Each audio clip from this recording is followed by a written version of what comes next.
తూర్పుగోదావరి జిల్లా పెదపూడి మండలం ఎస్ఐ కిషోర్ బాబు వేధింపులు తాళలేక గండ్రేడు గ్రామానికి చెందిన వైఎస్ఆర్సీపీ కార్యకర్త ఏకాసి గత వారం ఆత్మహత్య యత్నానికి పాల్పడ్డాడు. ఇక వివరాల్లోకి వెళ్తే అదే గ్రామానికి చెందిన ఇద్దరు వ్యక్తుల మధ్య గత కొద్ది రోజులుగా సైట్ తగాదా నడుస్తోంది.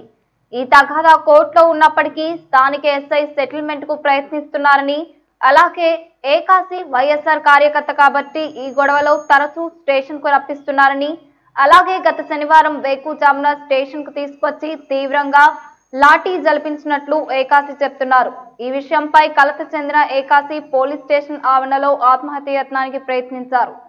ఈ ఘటనకు బాధ్యుడైన స్థానిక ఎస్ఐపై ఎటువంటి చర్యలు తీసుకోలేదని, దానికి నిరసనగా శుక్రవారం స్థానిక అనపర్తి నియోజకవర్గ కన్వీనర్ డాక్టర్ సత్య సూర్యనారాయణ రెడ్డి, రాజమండ్రి పార్లమెంటరీ ఇన్ఛార్జ్ రాజు, కాకినాడ పార్లమెంటరీ ఇన్ఛార్జ్ కన్నబాబు, మాజీ ఎమ్మెల్యే దొమ్మేటి వెంకటేశ్వర్ల ఆధ్వర్యంలో పెదపూడి ఎంఆర్ఓ ఆఫీస్ నుండి పోలీస్ స్టేషన్ వరకు బైక్ ర్యాలీ నిర్వహించారు.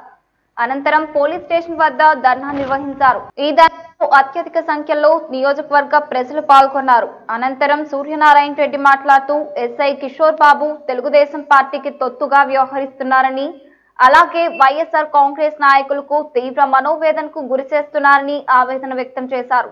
అలాగే కన్నబాబు మాట్లాడుతూ ఈ విషయంపై జిల్లా ఎస్పీ స్పందించకపోతే జిల్లా స్థాయి ఉద్యమం చేపడతామని అన్నారు. ఈ కార్యక్రమంలో మాజీ జిల్లా అధికార ప్రతినిధి సబ్బెల్ల కృష్ణారెడ్డి, మోకా సూరిబాబు, అనపత్తి మండల ఇన్ఛార్జ్ ఆదినారాయణ రెడ్డి, వేంద్ర ఎంపీటీసీ దత్తుడు, చింతపల్లి పెదకాపు, కరకుదురు సర్పంచ్ సానా రామకృష్ణ, ఉండ్రు దొరబాబు, నియోజకవర్గ ప్రజలు అధిక సంఖ్యలో పాల్గొన్నారు. ఎక్కడో కాకినాడలో ఉంటాడు, ఇక్కడ ఎమ్మెల్యే గారు చెప్తాడు ఇక్కడ దౌర్జన్యం చేసాడు కేసు పెట్టండి అని, ఈయన వెంటనే కేసు పెట్టేస్తాడు. ప్రత్యక్ష సాక్షి నేనే చూసాను.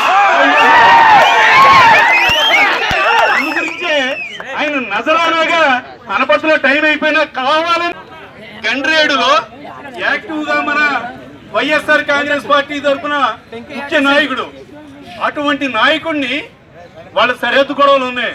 ఓకే, అది ఎంఆర్ఓ దగ్గర ఉంది, ఎంఆర్ఓ దగ్గర తేల్చుకోమనొచ్చు కదా. ఎవరో వాళ్ళ సరిహద్దుల్లో గోడ పడగొట్టారు, దీన్ని పెద్ద మనిషిగా ఎల్లుండి తీసుకొచ్చి లాకప్ లో వేశారు. ఓకే, లాకప్ అప్పటికి 15 రోజుల నుంచి అది ఆయనకి ప్రభుత్వం వారు రాష్ట్రపతి మెడల్కి రికమెండ్ చేయాలి అన్ని కేసులు. నిజంగా ఇప్పుడు పోలీసులు అవనివ్వండి, ఎవరైనా ప్రభుత్వ ఉద్యోగులు అవనండి, వాళ్ళు బతుకుతున్నారంటే మనం అందరూ కట్టి ట్యాక్స్లు మన డబ్బు మీద, కానీ తెలుగుదేశం పార్టీ ఎమ్మెల్యే చేతుల నుంచి జేబుల నుంచి వాళ్ళకి జీతాలు ఇవ్వడం లేదు. అది గుర్తించుకోవాలి.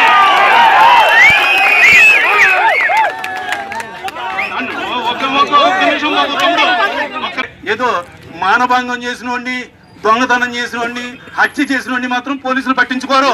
ఇలాంటి చిన్న చిన్న కేసులు మాత్రం వీళ్ళు తీసుకొచ్చి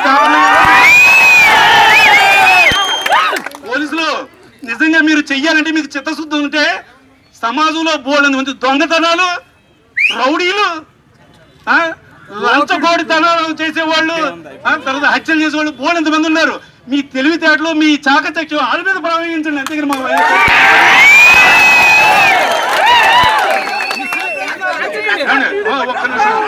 ఆయన్ని తీసుకొచ్చి అరెస్ట్ చేయడం జరిగింది పొద్దున 6 గంటలకి. మన నాయకులు ఎవరినా కూడా విడిచిపెట్టలేదు. సివిల్ కేసులో ఈయన అరెస్ట్ చేయడం తప్పు. ఒకవేళ సరే ఏదో ఆయన చేశారు. వెంటనే నేను సిఐ రాంబాబు గారు ఉన్నారు, ఆయన అనపర్తిలో చేశారు. ఆయనకి వెంటనే సార్ ఇదేంటి సార్ సివిల్ కేసులో ఇలాగ అరెస్ట్ చేయడం ఏంటండి, మీరన్నా చెప్పండి సార్ అంటే, అంటే భలేవారి సివిల్ కేసులో మేము ఎందుకు చేస్తాం, నేను ఎస్ఐ గారితో చెప్తున్నాను పంపించాయమంటాను అన్నారు. సరే అని ఊరుకున్నాం. ఒక అరగంటలో మన కార్యకర్త ఇక్కడ నుంచి ఫోను, ఏమండి మన ఏకాశిని చితగొట్టేస్తున్నాడు ఎస్ఐ గారని. వెంటనే నేను సిఐ గారికి ఫోన్ చేశాను. సిఐ గారు ఏమన్నారంటే, ఏమండి ఇందాక నేను ఫోన్ చేస్తే బిజీగా ఉంది, నేను ఫోన్ చేస్తానండి పంపించేయమని చెప్పాను. సరే నేను ఫోన్ చేశారు, పంపించారు. అప్పటికే శుభ్రంగా ఒక రౌండ్ వేస్తాడు ఈయన. మరి ఏటో మరి ఈయన ఒక సాటి మనిషికి అంటే మనం ఎవరికైనా సాయం చేయాలి కానీ ఇంత దారుణంగా ఏంటి అంటే వైఎస్ఆర్ కాంగ్రెస్ పార్టీ కార్యకర్తలని, నాయకుల్ని మనం ఇష్టం వచ్చినట్టు తన్నినా కొట్టినా ఎవడో నోరెత్తాడు. ఎమ్మెల్యే గారు మనల్ని మెచ్చుకుంటాడు, మనకి సిఐ డిఎస్పీ వస్తుంది, మనకి రాష్ట్రపతి అవార్డుకి రికమెండ్ చేస్తారు ఈ మెడల్కి ఎమ్మెల్యే గారు. మీరు అనుకుంటున్నారేమో, ఎమ్మెల్యే గారు రికమెండ్ చేసినా రేపు పొద్దున వచ్చేది మా ప్రభుత్వం. అందరికీ కూడా నా హృదయపూర్వక నమస్కారాలు తెలియజేస్తూ ముఖ్యంగా పెద్దలు ఈ కార్యక్రమం ఇచ్చేసినటువంటి Rajahmundry YSRCP coordinator, Rajahmundry parliament YSR Congress party coordinator మన మోషన్ రాజు గారికి, అదే విధంగా మన మాజీ ఎమ్మెల్యే కురసాల కన్నబాబు గారికి చెప్పాం, ఏమండి సార్ ఇలాగ మన నాయకుడిని హింసిస్తున్నాడు ఆయన, మీరు కొంచెం చెప్పండి అంటే ఆయన వెంటనే ఫోన్ చేసి చెప్పడం, ఏమండి ఎందుకండి కార్యకర్త వ్యక్తి 65 సంవత్సరాలు ఆయన మీద రౌడీ షీట్ ఓపెన్ చేసి రాపో అని పోలీస్ స్టేషన్ తిప్పడంతో ఈయన వేధింపులు తాళలేక అవమానం భరించలేక కాలువలో దూకి చనిపోయారు. దానికి పాపం మన ఎస్ఐ గారే కారణం.